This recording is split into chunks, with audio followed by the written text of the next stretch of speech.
Hello everyone, welcome back. And today's video is not about travel, so I just thought let me share my cabin crew journey with you all and the lovely experience that I have had as a cabin crew, the differentiation between a domestic and international carrier since I have flown both.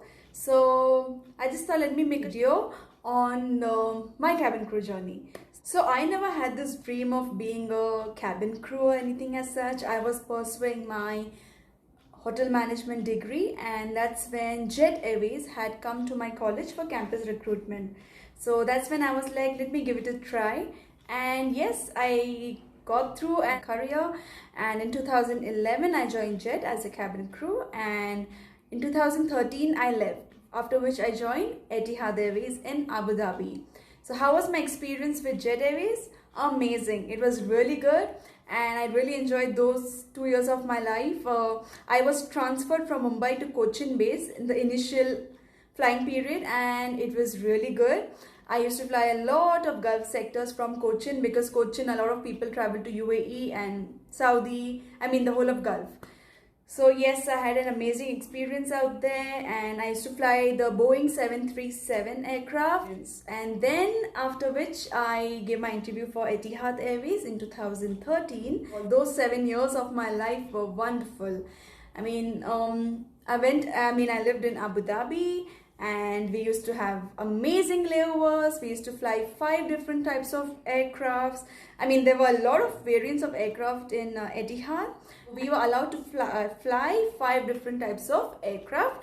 I used to fly Airbus 380, my favorite, the world's largest passenger aircraft, and Boeing 777, Boeing 787, and that's a dreamliner. Airbus 330, Airbus 320, 319, 340s. So yes, it was my favorite was 3, and it used to fly to London, New York, Sydney and Mumbai, or South Korea, Incheon as well. My favorite destinations, my favorite aircraft, the most crew friendly aircraft that I found. Not everyone would like it. And yeah, we used to have a lot of turnarounds, and yeah, it was mix and match, but amazing. I loved it. I really loved it. Amazing layovers. Today you're in London, tomorrow you might be in Paris, New York, Sydney, you never know where. Really grateful that I got a chance to work for Etihad Airways. You fly with different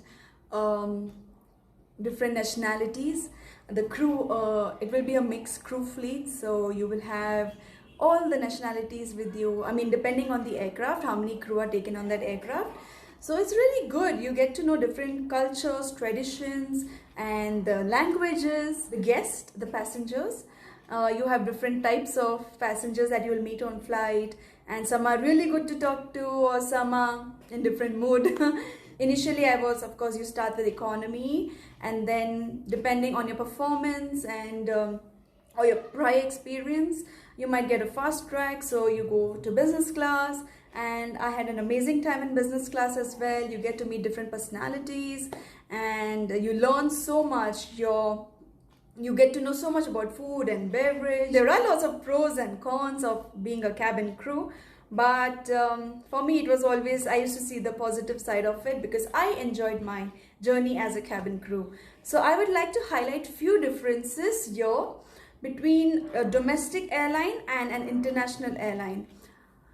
So since I work with Jet as well as Etihad, so I can bring out few differences which I kind of know. So the age. In domestic flying, you start with 18 years of age, whereas in international, they take above 21 and above. That's their criteria. What I personally feel is, I know that a lot of people start, since aviation is, you can start flying from the age of 18.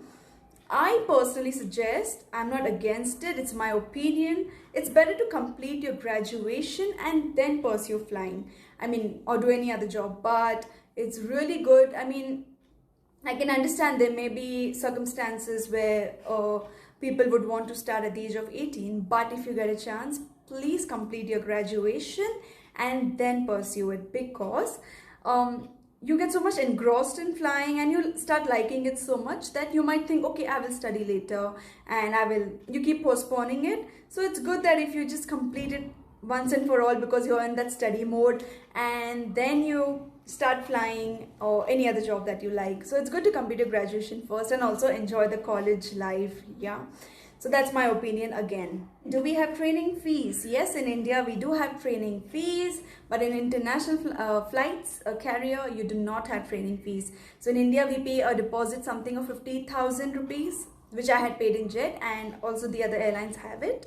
Whereas in international carrier, they do not ask you for any training fees. In fact, you reach the destination. In case I have reached Abu Dhabi, on the second day they paid us an amount, a specific amount. For example, you get say 2,000 dirhams. That's your joining amount, something they give you for, so that month you can take care of expenses. You do have staff ticket in domestic flying as well as international. You have this ID systems, ID 50, ID 90, which means 50%, 90%. Definitely you have staff travel for your parents, your spouse.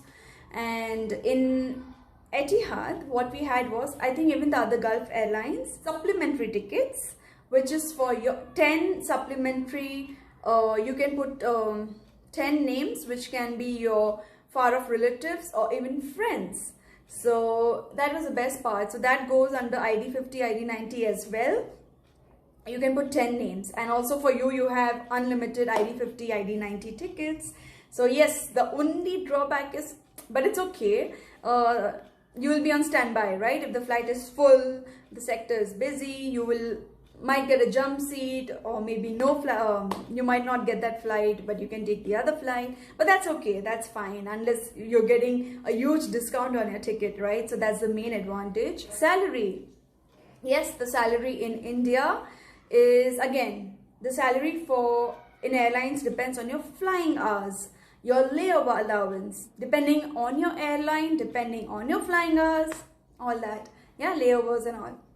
In international also, you have your layover allowance, flying hours, your basic salary.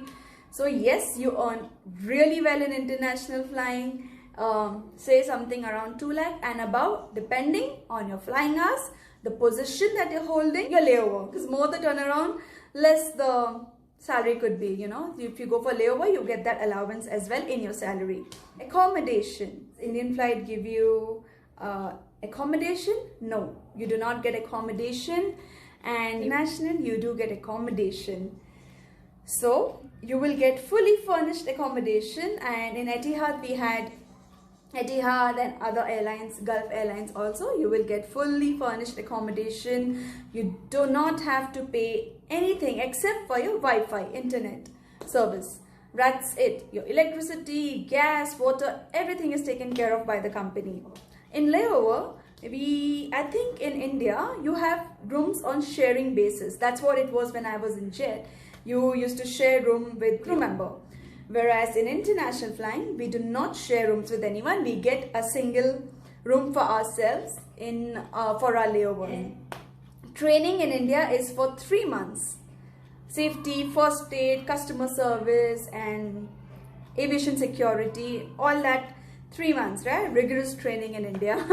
In Etihad, we had it for 1 month and 25 days, something like that. Quickly, they make you learn all the aircrafts, like 5 aircrafts. In India, 1 aircraft, right? Just 737 or 320, they'll make you 3 months. Whereas in Etihad, we had suppose 5 aircrafts in that one and a half month. Wow. And it was quick training, so we started flying soon. Yeah, the salary, I forgot that part, that in salary, in India, of course, you know, you have all the tax deductions and stuff, but in in Gulf, you do not have, it's a non-taxable salary. You have no deductions, you get your full salary without any deductions. There are a lot of, again, pros and cons everywhere, right? So of course it is amazing experience and stuff. Yes, you do miss your family, but yeah, you can go home and you get your leaves. You get 30 days in a year.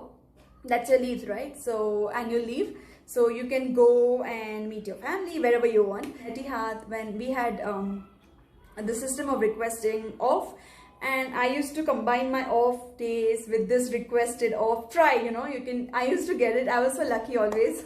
So every month I used to request this 4 days in a row, and plus my off days kind of used to match.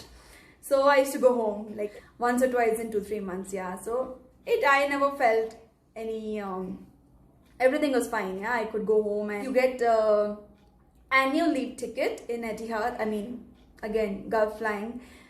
Not only Gulf, any international flying, I think even Singapore Airlines does this. Yeah, so you get annual leave ticket. In a year, you will get a ticket for yourself where you can, that's free of cost, yeah, on the company, where you can travel to any of the airline's destination free of cost. Yeah, so you are not paying no ID50, no ID90, it's completely free, that ticket. So that was one advantage as well. So yes, I think these were some differences between domestic and international flying which I know of, and this is my experience. I had a wonderful experience as a cabin crew. I loved the job, and pros and cons are everywhere in every job, I feel. But yes, if you would like to know more about cabin crew, how the interview takes place, anything, pros and cons and good and bad side, please do comment down below. I will definitely answer your question. If you want me to make a video on something related to cabin crew, this is just my first video on talking about cabin crew, just my journey. So yeah, I would definitely do that. Until then, goodbye, take care.